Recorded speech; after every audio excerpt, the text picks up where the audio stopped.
If somebody want to walk out of your life, let them go. It's all right to sit around, be depressed for a minute, cry about it, do whatever you have to, but don't stay there too long. Get up and go on with your life. Especially if you know you done everything you can do, you done sat around and been the best man or the best woman you could be, and they still want to go, let them go.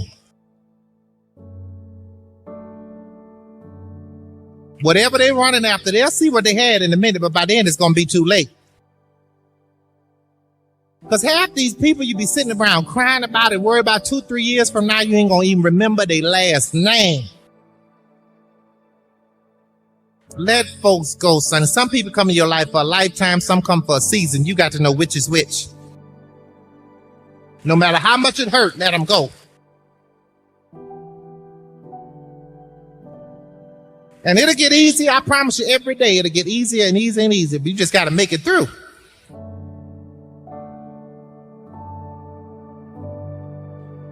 Don't worry about the people that God has removed from your life. He heard conversations you couldn't hear. He saw things you didn't see. You can either have success or revenge, but you can't have both. Have you ever been left?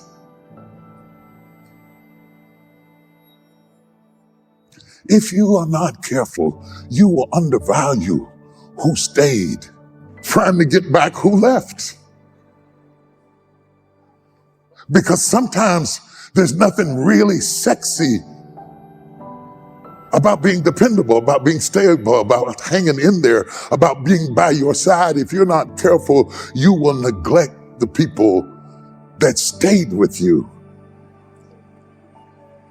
The principle is profound and provocative, that you need to focus on what you got left. The child that stayed, the friend who stuck. The real test of relationship isn't when it's easy, it's when it's hard.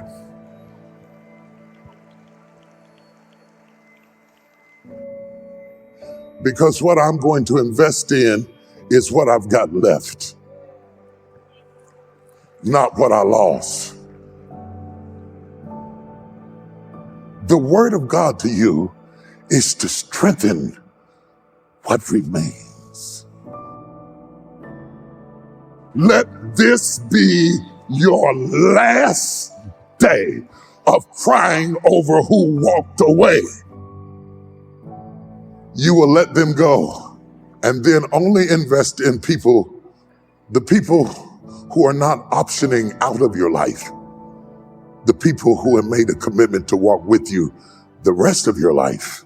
Those are the people that must be strengthened, not neglected, not taken for granted. Most people ignore what they have, chasing after what they lost or what they want. What are you going to do with the years you have left?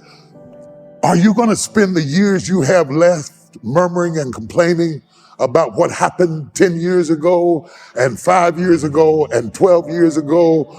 I don't care if you got 5 years left. What are you going to do with the years you have left? You need to take control back of your happiness. Quit putting it in someone else's hands. You're giving them your power. You control your happiness. You have to make up your mind, no matter what people do, no matter what they say, how they treat you, they're not going to steal your joy. Stay in peace. Time is short. Some of you have been hanging on to a hurt for way too long.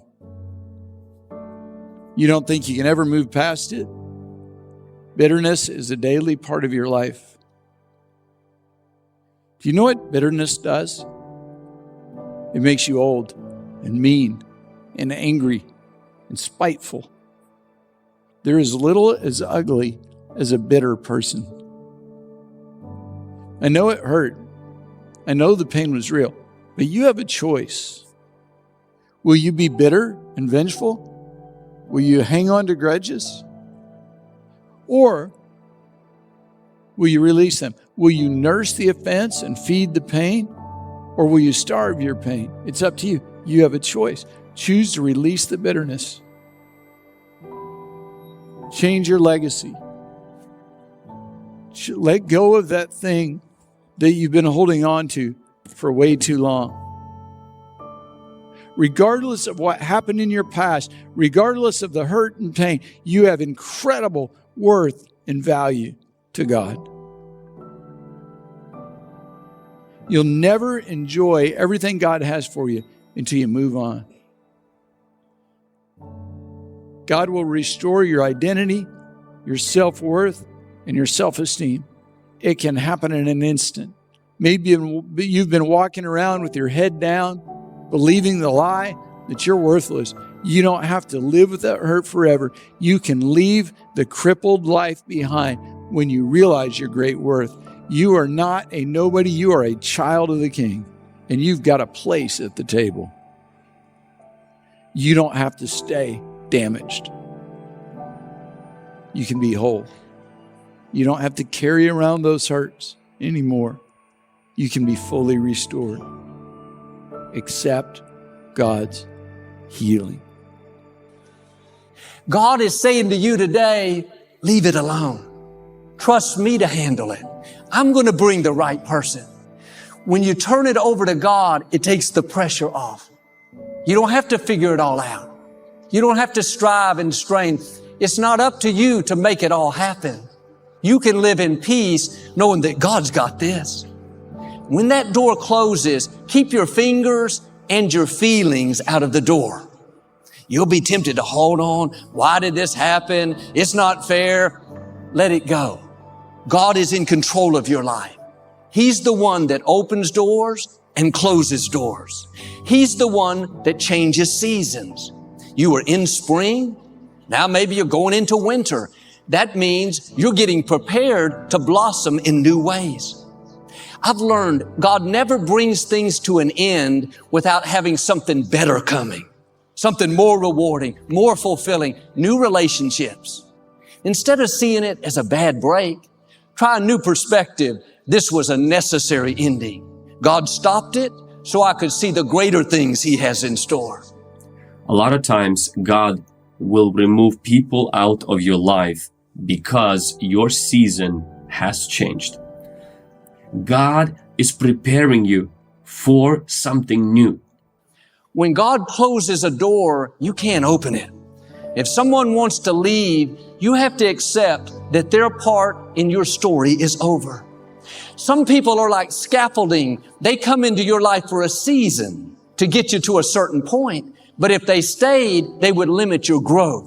That scaffolding has to come off so you can rise higher. I always like to say that some people are like scaffolding.